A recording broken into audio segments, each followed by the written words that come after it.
How can we reverse Alzheimer's? What you eat, exercise, stress management, sleep optimization. You can tell with brain imaging up to 30 to 40 years before you get Alzheimer's that you're starting to get trouble in the brain. How is it instead of getting less obese, we're getting more obese? Instead of getting healthier, we're getting more sick. We are overloaded with people and information, like the health industry, longevity industry. It's a $1 trillion business.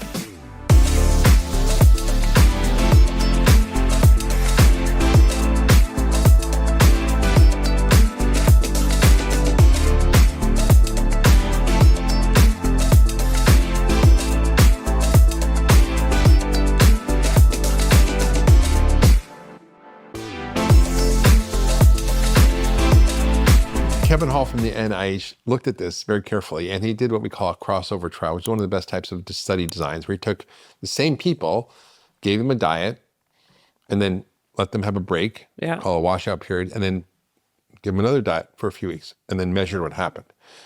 First part of the diet was eating real food. Wow, yeah. Matched for protein, fat, carbs, calories. Then they gave them ultra-processed food. And they can eat whatever they want. Eat whatever you want, eat as much as you want, there's no restrictions.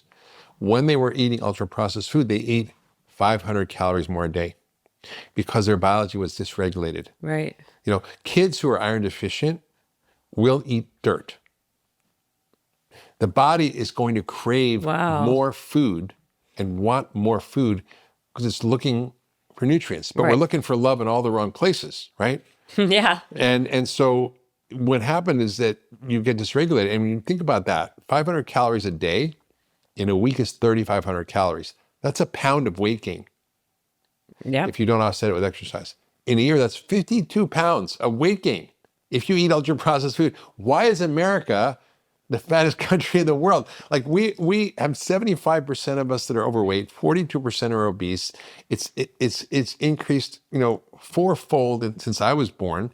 And you've seen diabetes increase 400%. It's in the last 30 years. It's insane. And, the metabolic dysfunction, even if you're not overweight, because you could be skinny fat. In other words, you look thin, but you're actually fat on the inside. Right, your percentage is fat. Yeah, your body fat, where the fat is, if it's in your belly, visceral fat. That's 93.2% of Americans have metabolic dysfunction. That means that 6.8% of us are healthy. And what does that mean? That 93.2% has either high blood sugar, high blood pressure, abnormal cholesterol, all, by the way, caused by too much starch and sugar in our ultra-processed diet, or they've had a heart attack or stroke, or they're overweight. So, yeah, that is unbelievable. Yeah, it's unbelievable. And so, we're killing ourselves, and the costs are staggering. The U.S. government pays 40% of the national healthcare bill, which is now $4.9 trillion. Probably a good $2 trillion of that is totally preventable and is now being added to our federal deficit every year. And imagine what that $2 trillion can do for the economy, what we could do with social programs, how we could improve our infrastructure, how we could improve so many innovation, how we could fund different kinds of research. We're basically wasting that money. And most people don't realize that. It's 1 out of every 3 taxpayer dollars is for healthcare. It's unbelievable. What I find to be unbelievable is that everyone seems to look for these quick fad diets or quick fixes, but yet it's pretty, again, what you're saying is pretty basic, right? It's the same things that if they watch what they eat, quality of the food, inflammation, it's not that hard. It's not that hard, but yet people are trying to they're overwhelmed with all this noise. Yeah. The other thing I wanted to ask you about Ozempic or any of these or Wegovys or whatever, can your body acclimate over time anyway? And so you end up even eating what you ate before you even started taking it? Sometimes. These drugs affect people differently. I had a patient who, I didn't prescribe it, but he was telling me he lost, he did Ozempic for 6 months. He lost 2 pounds. It didn't really make him feel great. He had all these side effects. He switched over to what I told him to do. He lost 60 pounds and he's reversed his diabetes and, He's on his way back to full health. You keep on saying patients. Do you still see patients? Yeah, I saw 2 this morning. I had a whole patient day yesterday. Yeah. So you actually still see I'm a like doctor. one of, Yes. you know, but this is about like the big, I don't just play one on TV. no, you don't just play. No, why? Listen, this is very refreshing. I thought of all the people, of all the doctors, you wouldn't have time because do you know how many times I've seen doctors sit in the same chair you are and they're doctors. Yeah, I guess they have a certificate, but they don't practice. They write books and they like to do media and they like to do all these other things. It keeps it real. It keeps you humble. Right, but people don't like to do it. Like it's impossible to find. Like the big joke is, I can't find a doctor. I love it. I mean, I love taking care of people. It's so. I mean, it's amazing. So you actually are like. Would you take another patient? I need a doctor because there is such a shortage of doctors. I know. Like, what is the waiting list for that? Like, do you have like a crazy waiting list? Tough. I wish I could see everybody. I really wished. I mean, it's the heartbreak of my life, and I can't tell you. I probably get 5 to 10 texts, emails, requests every day. Oh, easy. My mother this, my friend this, I'm sick this. And like people who are close to me. And I'm like, I just wish I could help everybody. And I can't. And so that's really why I co-founded Function Health. Right, to give people to take that. what I know and make it accessible, not to a few hundred or 1,000 people, but to millions and millions. We have an 8 billion person problem.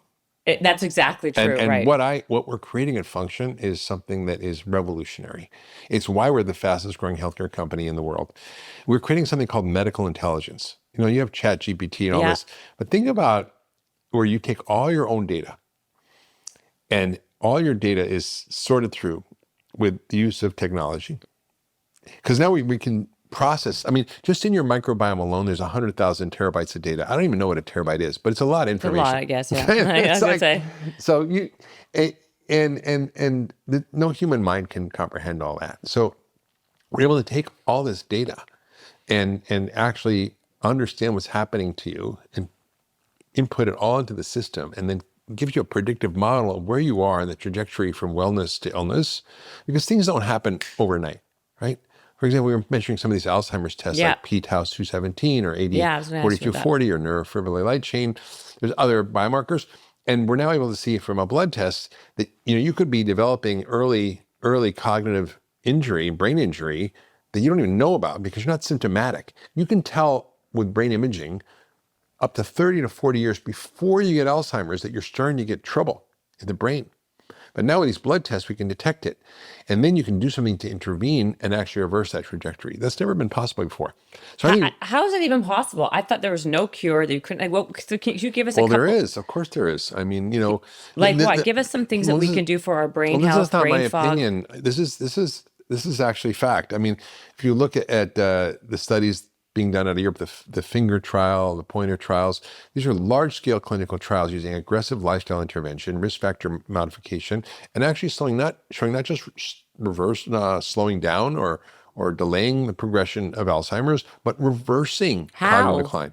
How can we reverse Alzheimer's? What you eat. I mean, exercise, stress management, sleep optimization, the right nutritional optimization, hormone optimization, addressing all the root causes, toxins, the gut microbiome. I mean, it's a process. It's a deep involved process. And I've written a book about this called The Ultra Mind Solution about 15 years ago. It was way ahead of its time, still ahead of its time. And colleagues of mine like Dale Bredesen have taken that and really upgraded it. And he's got a recode program now. He's written a book called The End of Alzheimer's, which talks about the root causes. This is not just happening in a vacuum. It's not just a random event. Why have we seen Alzheimer's increase by 150%? Why? Tell us. Why? Because we have this shitty diet, right, which is sugar. I mean, they're calling Alzheimer's type 3 diabetes now, which is insulin resistance. Why? We have 93% of the population have some degree of insulin resistance. But why? This is what I don't understand. Toxins, environmental toxins. There's more education out than ever before, right? We're more educated, you'd think, like there's information out there. How is it instead of getting less obese, we're getting more obese? Instead of getting healthier, we're getting more sick. When we are overloaded with people and information, like the health industry, longevity industry, it's $1 trillion business. Yeah, we live in a toxic cesspool of food and toxins. I mean, it's just the truth. I mean, the food industry has produced a food that is making us sick and making us die early, and we also have completely unregulated environmental toxins that in this society that people are just polluted. If we were food, we wouldn't be safe to eat as human beings. We're so polluted. Why is it different here than the UK? Well, or in other countries, they don't allow the same ingredients. I mean, you might have heard the recent kerfuffle about Kellogg's, and these are friends of mine. I was going to ask you about that. Yeah, whole thing. I mean, it's ridiculous. Like in Europe, they have regulations. They have something called the REACH legislation in the European Union, which limits the use of chemicals. So here, the way it works is if you're a company, you get to use whatever you want, and you get it approved as generally recognized as safe. And then you only get to have it taken off the market if it's shown later to be harmful. So innocent until proven guilty. Wow. As opposed to, you have to prove this is safe before you put it in the food.